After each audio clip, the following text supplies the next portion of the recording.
오늘 말씀의 제목은 100배의 열매를 맺는 사람이라고 하는 제목입니다. 제가 첫 주에 말씀을 드렸던 거 기억나시죠? 뿌리를 내리고, 루티드, 뿌리를 내리고 말씀을 드렸고, 그리고 둘째 주에는 줄기를 하늘로 뻗치고, 빌드업에 대해서 말씀을 드렸습니다. 오늘은 100배의 열매를 맺는 사람. 몇 배요? 100배. 100배의 열매를 맺는 사람. 성경적으로 볼 때 100배의 열매를 맺는 사람. 이렇게 말씀을 정했습니다. 우리는 이제 2020년도를 보냈는데 이거 어떻게 보낸 건지 작년 한 해가 열매를 맺은 건지 안 맺은 건지 모르게 그냥 지나갔습니다. 저는 그래도 그 자리에서 버틴 것만 해도 큰 결실이라고 생각합니다. 잘 견뎌오셨습니다. 자, 2021년도 출발했습니다. 꿈과 비전 리스트를 가지고 여러분이 하는 일들을 통하여 100배의 열매를 맺을 수 있기를 축복합니다. 여러분이 하는 일이 잘 되어서 100배의 열매가 있으시기를 바랍니다. 그렇다면 어떻게 우리는 이 열매를 맺는 사람이 될 수가 있을까요? 오늘 본문에서 클라이막스는 누가복음 8장 8절이라고 생각합니다. 팔팔한 열매가 나타나는 구절. 누가복음 8장 8절입니다. 네, 다른 것은 좋은 땅에 떨어짐에 싹을 내서 100배의 열매를 맺으느니라. 100배의 열매를 맺었습니다. 이런 100배의 역사가 여러분 한 분 한 분에게 일어날 수 있기를 바랍니다. 사실 이런 축복은 하나님께서 우리에게 바라시는 것입니다. 요한복음 10장 10절에 보면은 도둑이 오는 것은 다만 도둑질하고 죽이고 멸망시키려 함이거니와 내가 온 것은 양들이 생명을 얻게 하고 또 생명을 더욱 풍성히 얻게 하려 함이라 말씀을 하셨습니다. 생명을 얻을 뿐만 아니라 풍성한 것들을 원하시는 우리 주님의 뜻이 있습니다. 그러므로 예수님은 우리에게 풍성한 것을 주시기 원하십니다. 또한 예수님은 오늘 말씀이 비유 시리즈예요. 그러니까 누가복음의 비유 시리즈가 시작되는 첫 번째 말씀입니다. 그래서 저는 이제 이 비유, 예수님이 하셨던 비유를 가지고 계속해서 여러분들에게 말씀을 드리려고 합니다. 오늘 비유는 씨 뿌리는 자의 비유입니다. 씨 뿌리는 자의 비유. 왜 예수님께서 비유로 말씀하셨을까요? 왜 그러셨을까요? 알아듣게 쉽게 하기 위해서 그런 겁니다. 이렇게 비유적으로 이야기하면서 알아듣기 쉽게 하기 위해서 비유를 통해서 말씀을 하시고 있습니다. 자, 그렇다면 열매 하면은 오늘 말씀해 보니까 열매를 맺는 사람이 있고 열매를 맺지 못하는 사람이 있습니다. 열매를 맺지 못하는 사람이 있고 열매를 맺는 사람이 있어요. 첫 번째 볼 것은 왜 열매를 맺지 못할까요? 왜 열매를 맺지 못할까요? 그 이유를 한번 보겠습니다. 첫째는 그 씨가 길가에 떨어졌기 때문입니다. 길가에 뿌려졌기 때문이에요. 8장 4절 5절에 보니까 모든 도시에서 많은 사람들이 함께 모여 그분께 나아오매 그분께서 비유로 말씀하시는데 씨 뿌리는 자가 자기 씨를 뿌리러 나가서 뿌릴 때에 더러는 길가에 떨어지매. 어디에 떨어졌어요? 길가에 씨가 떨어졌습니다. 그랬더니 밟히고 공중에 날짐승들이 그것을 먹어버렸다라고 얘기를 합니다. 길가에 떨어진 씨는 밟혔고 공중에 날짐승들이 먹어버렸습니다. 이게 무슨 뜻입니까? 길가라고 하는 것은 이스라엘 땅에 밭과 밭 사이에 있는 길을 말합니다. 그러니까 사람들이 많이 지나다닐 거 아닙니까? 그러면 그 땅이 어떻게 되겠어요? 딱딱하게 굳어지겠죠? 아주 뺀질뺀질하게 될 것입니다. 단단하게 굳어져 있습니다. 불행히도 이 씨가 길가에 떨어졌습니다. 어떻게 됐어요? 사람들에게 밟혔어요. 그리고 새들이 와서 그것을 쪼아 먹어버렸습니다. 그러니 이 씨가 어떻게 열매를 맺을 수가 있겠습니까? 열매를 맺지 못하죠. 이게 무슨 뜻일까요? 누가복음 8장 12절에 보니까 길가에 있는 것들은 말씀은 듣지만 그때 마귀가 와서 그들의 마음에서 말씀을 빼앗아감으로, 그러니까 씨가 말씀의 씨입니다. 말씀의 씨를 빼앗아감으로 믿지 못하고 구원받지 못하는 자들이다 말씀을 했습니다. 여기에 새들은 사탄을 말합니다. 말씀을 듣습니다. 근데 마귀가 와서 떨어진 씨, 하나님의 말씀을 빼앗아 갑니다. 왜 사탄이 와서 우리 마음속에 떨어진 말씀의 씨를 빼앗아 가는 것입니까? 말씀이 나오죠? 믿지 못하게 하려고, 구원받지 못하게 하려고 그렇게 하는 것입니다. 자, 길가의 이미지를 한번 생각해 보십시오. 길가에 씨가 뿌려지면 열매를 맺을 수 있는 곳입니까? 왜 열매를 맺지 못하죠? 길이기 때문에 그런 겁니다. 길이기 때문에 사람들이 다리고 다녀서 땅이 굳어져 있습니다. 그러니까 사람들의 이 말이 무슨 말이냐면 사람들의 생각이 너무나 많이 들어있어요. 이 사람 생각도 들어가 있고 저 사람 생각도 들어가 있고 그 모든 철학이 들어가 있고 자기 생각도 너무 강하고, 그래서 하나님의 말씀의 씨가 떨어져도 이 말씀을 받아들일 수가 없다는 이야기입니다.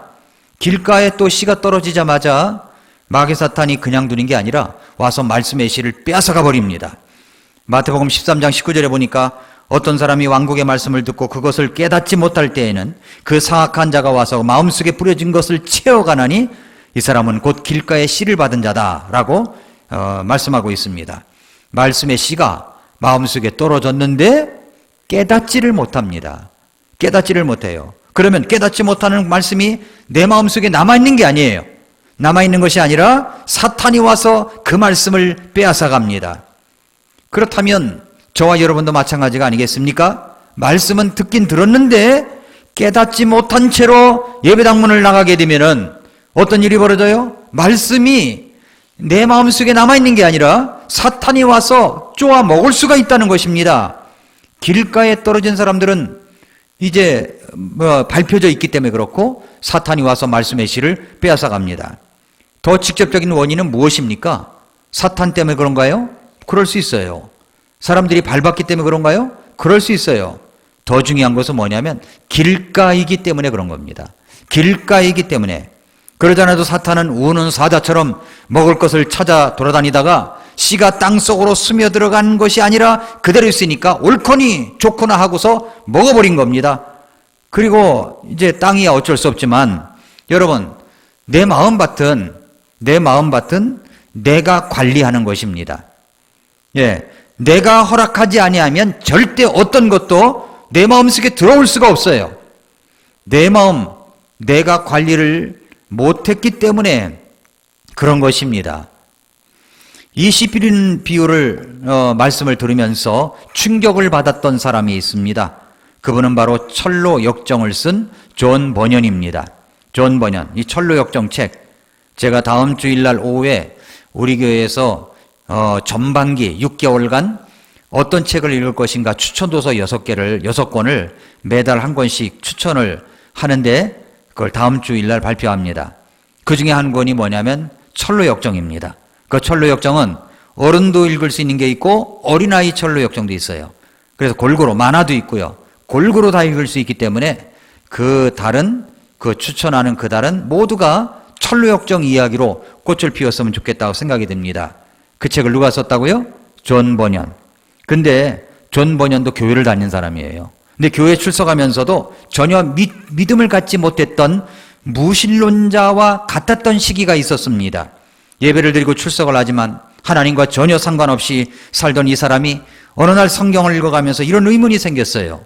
나는 교회에 이렇게 오랫동안 교회에 출석하였는데, 그리고 나는 이렇게 교회 생활에 익숙한데, 많은 성도들도 알고 지내는데, 그리고 설교를 수없이 들었는데 어떻게 내 마음속에는 하나님에 대한 확신도 없고 여전히 하나님이 낯설기만 할까? 이런 의문이 생겼습니다. 그런데 이 존 버년이 신약 성경을 그런 마음을 갖고 읽어가다가 이 씨 뿌리는 비유의 말씀을 읽게 되었는데 이 말씀에 충격을 받게 되었습니다. 그러니까 자기의 마음속에 떨어진 하나님의 말씀의 씨를 빼앗아가는 것이 사탄이라는 것, 자기가 마음밭이 길가 땅과 같았다는 것, 이것에 이제 충격을 받은 거예요. 만약에 사탄이 내 마음속에 떨어진 말씀의 씨를 빼앗아가는 것이라면, 그래서 내가 영적으로 소경인 상태로 머물러 있는 것이라면, 그래서 내가 확신도 없고 무신론자처럼 예배당에 앉아 있는 것이라면, 그래서 변화도 없는 것이라면 자신은 사탄에게 속고 있는 것이 아닌가, 그렇게 생각하니까 정말 충격적이었습니다. 그날부터 존 버녀는 설교 듣는 태도가 달라졌습니다. 예배드리는 태도가 달라졌습니다. 진지하게 말씀을 듣습니다. 그 말씀에 귀를 기울입니다. 그래서 그는 하나님의 말씀을 통해서 구원을 받을 수가 있었습니다. 믿음을 가질 수가 있게 되었습니다. 그리고 그가 쓴 철로 역정이 수세기를 통하여 사람들에게 영향을 미치는 그런 책을 쓸 수가 있었던 것입니다. C.S. 루이스가 설명한 것 중에서 길가에 떨어진 씨를 사탄이 빼앗아가는 것에 대해서 아주 탁월하게 설명한 책이 있습니다. 그 책이 스크류테이프의 편지라는 책입니다. 스크류테이프의 편지. 이런 내용이에요. 어떤 영국의 노신사가 어느 날 대영 제국의 도서실을 찾아갑니다.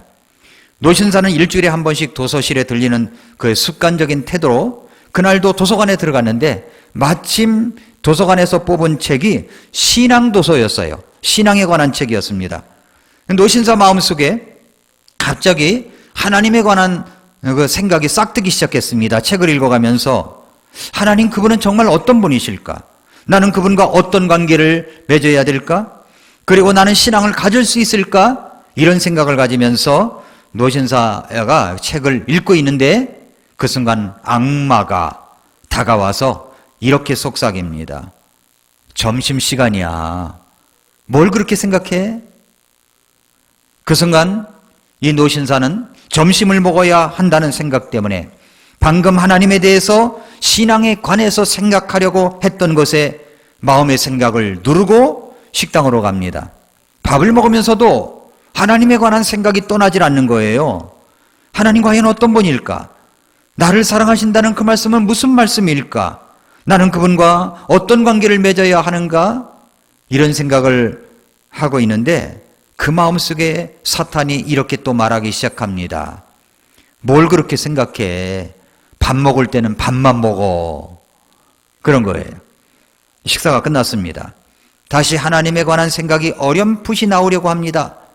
그러나 노신사는 사탄이 마음속에 계속하여 들려주는 생각으로 인하여 이렇게 정리해버립니다. 그래, 뭐 있을 수 있는 생각이지. 오늘은 너무 바빠. 집에 가서 할 일이나 하자. 그러면서 밖으로 나가 버스를 타고 갑니다. 버스 안에서 신문을 읽습니다. 아무런 생각 없었던 것처럼, 어떤 변화도 경험하지 않았던 사람처럼 여느 때와 마찬가지로 버스를 타고 집으로 돌아갑니다. 이때 C.S. 루이스가 강조하려고 하는 글귀가 있습니다. 그때 버스가 가는 것을 보고 뒤에서 악마가 회심의 미소를 짓고 있었다. 이걸 놓고 있어요. 악마가 회심의 미소를 짓고 있었다. 이 이야기와 같은 그림이 우리들에게도 얼마든지 일어날 수 있는 가능성을 C.S. 루이스는 말하고 있습니다. 우리는 교회 나와서 예배를 드리고 말씀을 듣습니다. 말씀을 듣긴 듣는데 그것을 내 마음에 뿌리가 내리지 못하는 이유가 무엇 때문이라고 여러분 생각하십니까? 말씀에 감동을 받아요. 하나님에 대해서, 내 신앙에 대해서 생각을 합니다. 또 목사님이 초청 시간을 갖고 앞에 나와서 기도하라고 하면 기도하고 싶은 마음도 일어나긴 하는데 그때 악마가 찾아와서 속삭입니다. 야, 너 앞에 나가서 기도하려고? 부끄럽잖아. 뭐 안 하던 짓을 하려고 그래. 네가 변화된다고? 네 와이프가 웃어.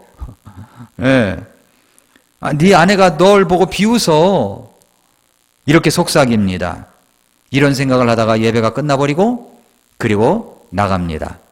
아무런 일도 없었다는 것처럼 일주일을 생활합니다. 그런 이야기인 거예요.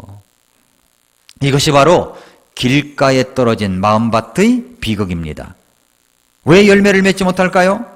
바위 위에 떨어졌기 때문에 그래. 바위 위에. 자, 씨를 뿌렸습니다. 근데 그 씨가 바위 위에 떨어졌어요.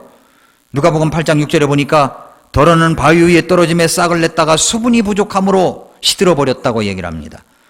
이 말씀을 마태복음 13장 5절 6절에서는 더러는 흙이 많지 않은 돌밭에 떨어짐에 흙이 깊지 아니하므로 곧 싹을 내나 해가 돋은 뒤에 타서 뿌리가 없으므로 시들어버렸다라고 얘기를 합니다.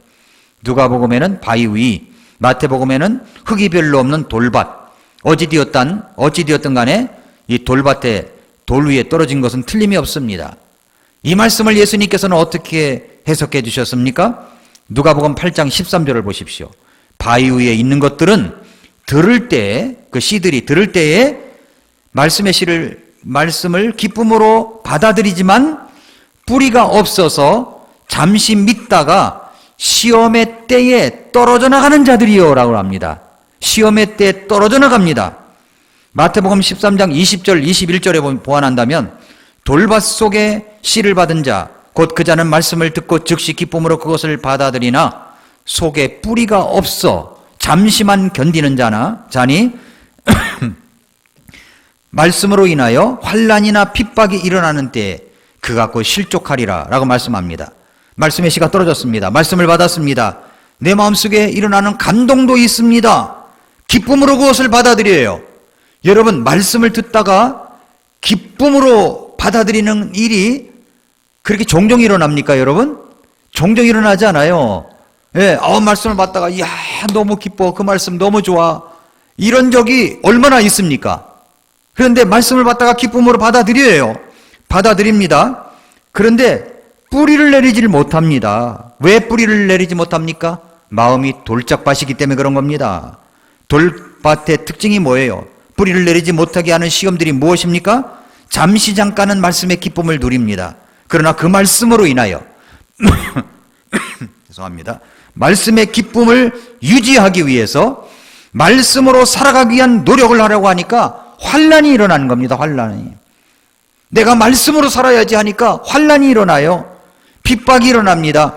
그렇게 되면 뿌리가 없기 때문에 떨어져 나가는 자가 되는 거예요.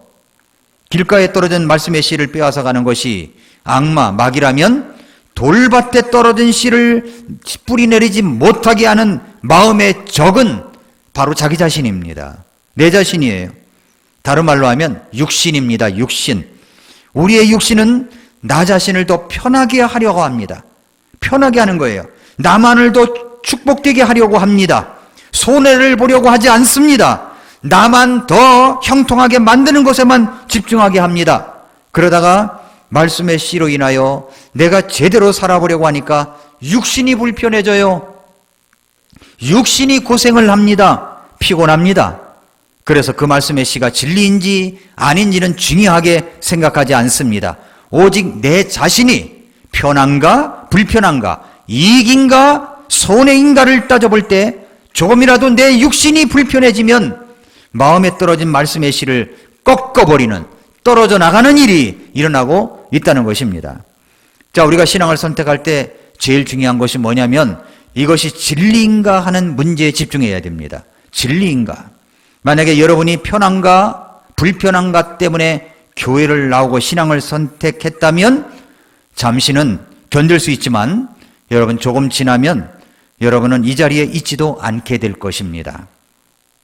우리는 지금 코로나 시대를 지내고 있어요.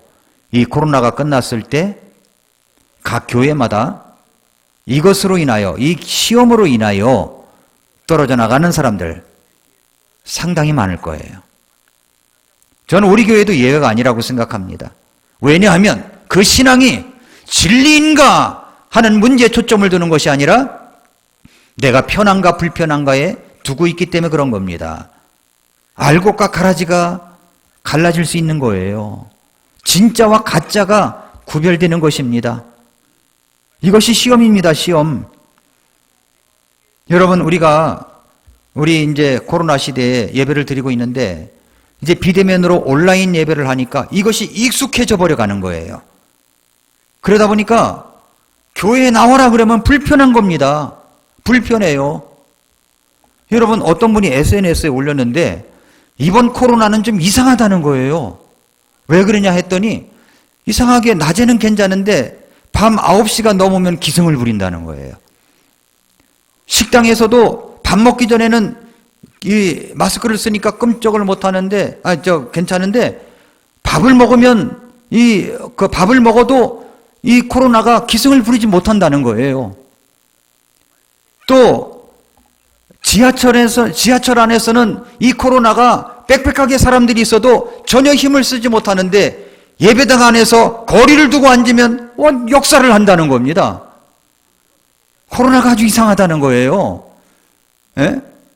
카페에서는 코로나가 역사를 내서 거기에 앉지도 못하는데 브런치 카페는 괜찮다는 겁니다. 여러분, 지금 교회에서 예배 드리는 거 10%만, 좌석의 10%만 예배 드린다고 하는데 이것도 잘못된 겁니다. 정부에서 잘못하는 거예요. 왜 정부에서, 이 교회에서 하도 이제 이의를 제기하니까 이제 교회 형평성에 어긋난다 생각해서 10% 괜찮습니다라고 하는데 저는 10%도 아니라고 생각합니다. 적어도 거리 간격 두고 예배를 드리면 상관이 없거든요. 왜 식당에서는 괜찮은데? 그래서 오늘 아침에 가만히 생각해 봤어요. 제가 정부종합청사의 사무실도 가보고 싶고 시청 사무실도 좀 가보고 싶어요. 그분들이 앉아서 얼마나 거리 간격을 두고서 근무를 하고 있는지. 왜 예배당만 안 됩니까? 얼마 전에 또 이제 그 16일, 오늘 17일이죠? 16일 날 어떤 분이 이제 올린 것을 봤더니 강주에서 천주교에서 신부 서품식이라고 하나요? 그걸 하는데 예배당에 잔뜩 모여서 하고 있더라고요. 교회만 왜 안 되냐는 겁니다. 교회만.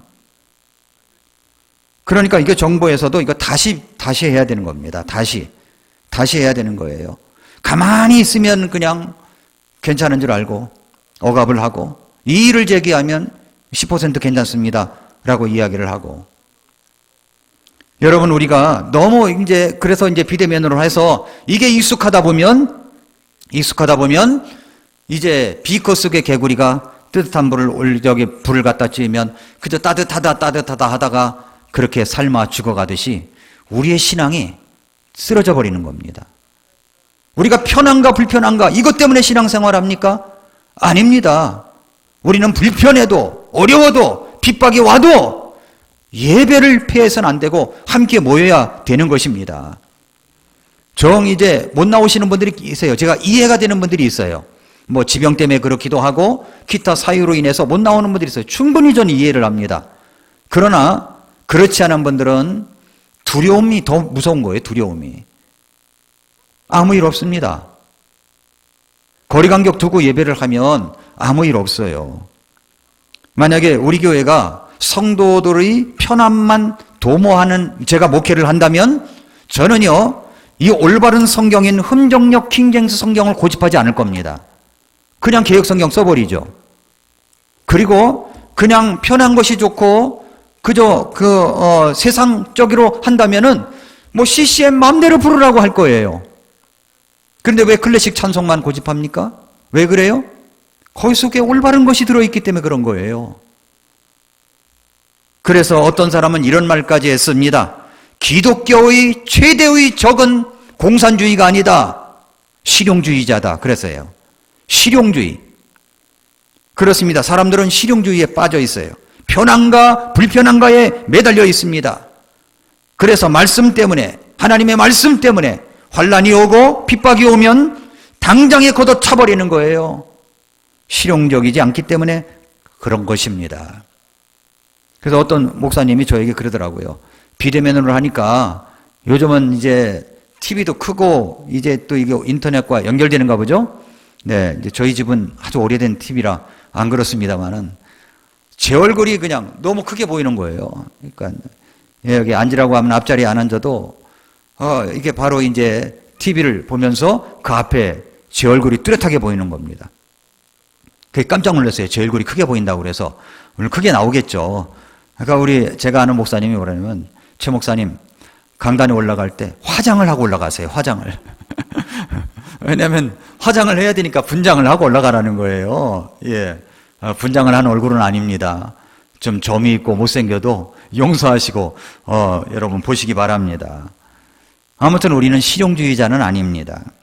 이 말씀을 여러분 기억하십니까? 디모데후서 3장 12절에 보니까 참으로 그리스도 예수님 안에서 하나님의 뜻대로 살고자 하는 모든 자는 핍박을 받는다라고 말씀을 했습니다. 왜 열매를 맺지 못합니까? 세 번째는 가시나무들 사이에 떨어졌기 때문입니다. 말씀의 씨가 가시나무들 사이에 떨어졌습니다. 누가복음 8장 7절에 보니까 더러는 가시나무들 사이에 떨어짐에 가시나무들이 그것과 함께 돋아나 그것을 숨막히게 했다고 그랬어요. 마태복음 13장 7절에 보니까 더러는 가시나무들 사이에 떨어짐에 가시나무들이 돋아나 그것들을 숨막히게 했다. 똑같은 말씀이 계속 있습니다. 여러분, 이 사람은 사실 말씀을 잘 받아들이는 사람이라고 볼 수가 있어요.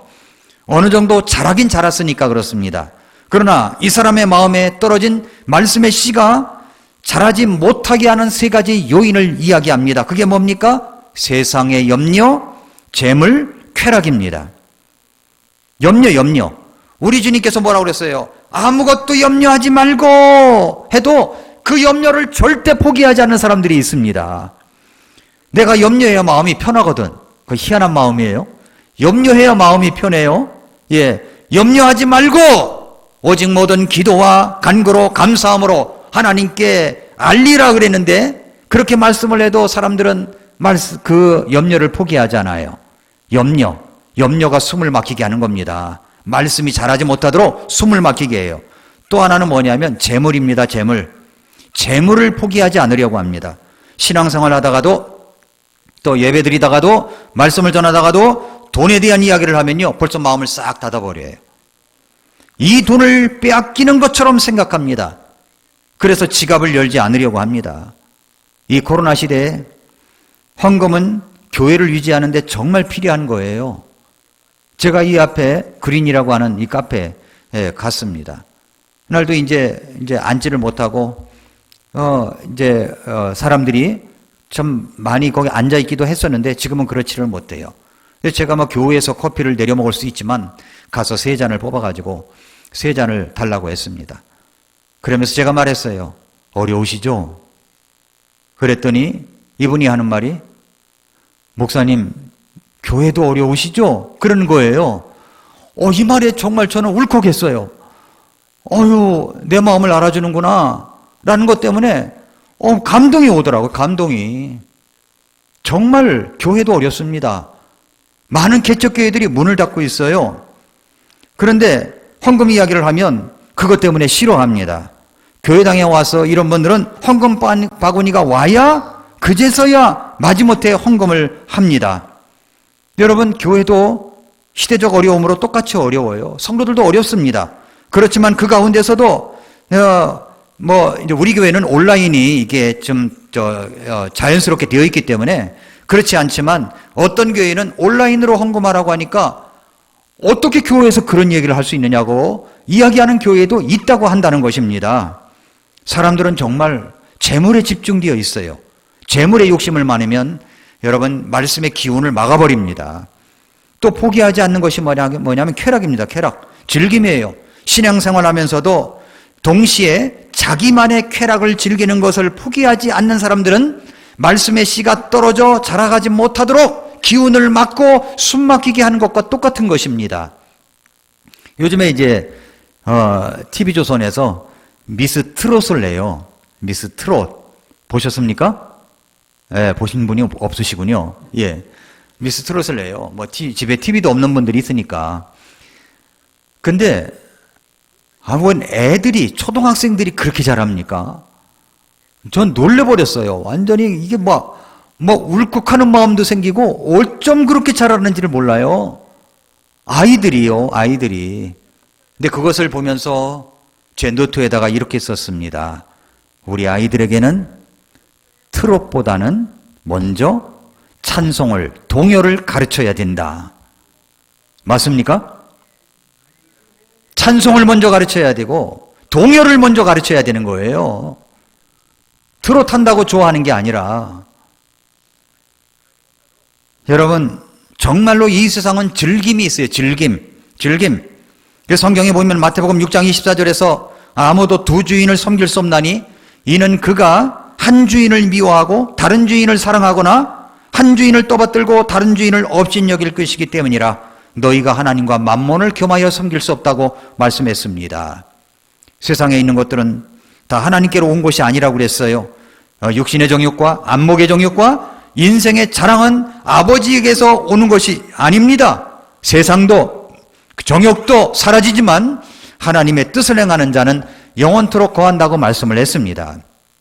젊은 나이에 에콰도르 선교사로 갔던 젊은 선교사 짐 엘리엇이 이런 이야기를 했습니다. 일찍 순교를 했어요. 뭐라고 얘기했냐면은 어차피 붙들고 있을 수 없는 것들을 붙들려고 몸부림치는 것보다 더 어리석은 사람이 어디에 있는가? 그러나 정말 놓치지 말아야 할 것을 붙들기에 삶을 버리는 것은 결코 낭비가 아니다 라고 했습니다. 미국에 있는 어느 목사님 딸이 SNS에 영상을 하나 올렸어요. 그걸 보고 아주 제가 은혜를 많이 받았어요. 어떤 미국에 사는 한 아이가, 꼬마가 이제 뭐 9살, 10살 좀 됐겠나요? 이런 아이가 자기 할머니에게 영상 편지를 보내는 것 같아요. 영상 편지를 보냈는데 자기가 주일날 들었던 말씀을 이야기하는 겁니다. 할머니, 제가 말씀을 들었어요. 우리 목사님 말씀을 들었어요. 근데 그 목사님 말씀에 임금님이 이제 백성들을 살피기 위해서 나갔답니다. 그런데 그곳에서 거지 소년을 만났대요. 너무 불쌍해서 그 소년을 이제 궁으로 데려와서 내 아들로 입적시켜야 되겠다라고 해서 데리고 가려고 했대요. 그런데 임금님이 말했대요. 그 아이에게 네가 내 아들이 되려면 네가 가진 모든 것을 버리고 와야 된다. 이렇게 이야기를 했답니다. 그러자 이 아이는 걱정이 됐대요. 내 깡통 그릇, 여기에다가 밥을 넣고서 비벼 먹었었는데 이 깡통 그릇이 없어지면은 나는 밥을 제대로 먹을 수 있을까?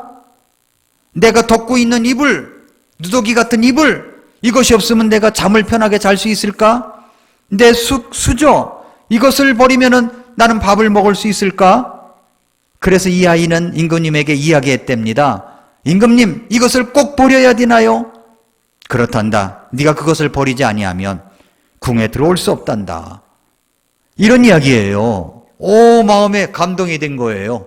여러분, 우리가 예수님 믿기 전에 붙들었던 것들, 가치 없는 것들, 세상 것들, 이런 것들은 버려야 돼요. 왜 깡통으로 붙들고서 여기서 뭐 밥을 먹니 안 먹니 그런 얘기를 합니까? 덮고 있는 이불이 누더기 같은 이불, 거지 같은 이불인데 왜 그것을 붙들고 놓지 않으려고 합니까? 안 버리려고 애를 써요? 우리 주님께서 보실 때는요, 다 버려야 될 것들입니다. 놓아야 될 것들이에요.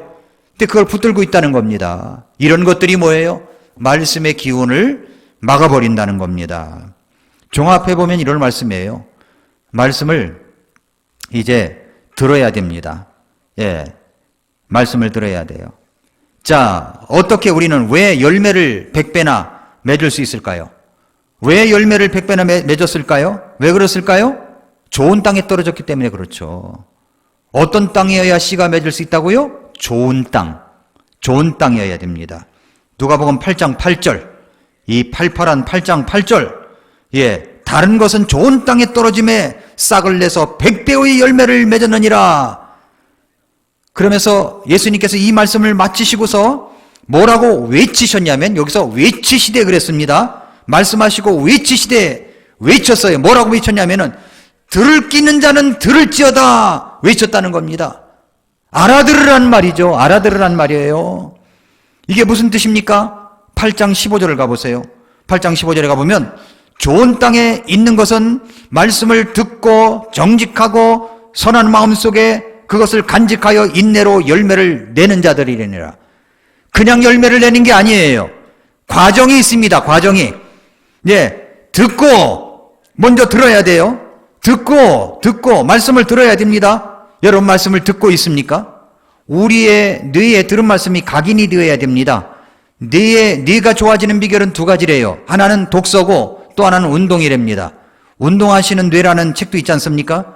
독서를 할 때 그 읽은 것이 잊어버리지 않고 뇌 속에 각인이 되려면 할 수 있는 방법이 두 가지예요. 그 말씀을 들을 때, 읽을 때 감동을 받아야 됩니다.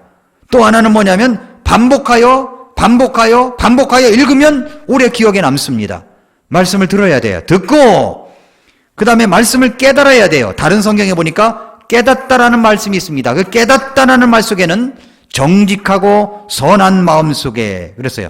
정직하고 선한 마음 속에 있어야 된다는 거죠. 정직하고 라는 말을 제가 헬라어, 그리스어로 찾아보니까 이 칼로스라는 말입니다. 이 말은 지혜나 의로움 등의 숭고한 일을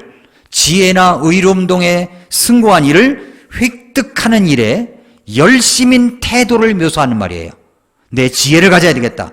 의로움을 가져야 되겠다. 숭고한 일을 가져야 되겠다 할 때 열심인 태도를 묘사하는 말입니다. 이게 정직하고 그래. 전직하고 진지함을 이야기하죠. 말씀에 대한 태도를 말하는 것입니다. 정직하고 그 다음에 선한 마음속에 할 때 이 선한이라는 말은 그리스어로 아가도스라는 말인데 선하고 유익한 것을 위해서 불필요한 것을 포기할 줄 아는 내면을 말합니다. 그러니까 선한 마음속에 말씀대로 실천하는 의지를 통틀어서 여기에 말씀을 이해하는 지성과 말씀을 감정적으로 받아들이는 감성과 말씀대로 실천하겠다는 의지를 통틀어서 가리키는 단어가 선한 마음속에라는 말입니다.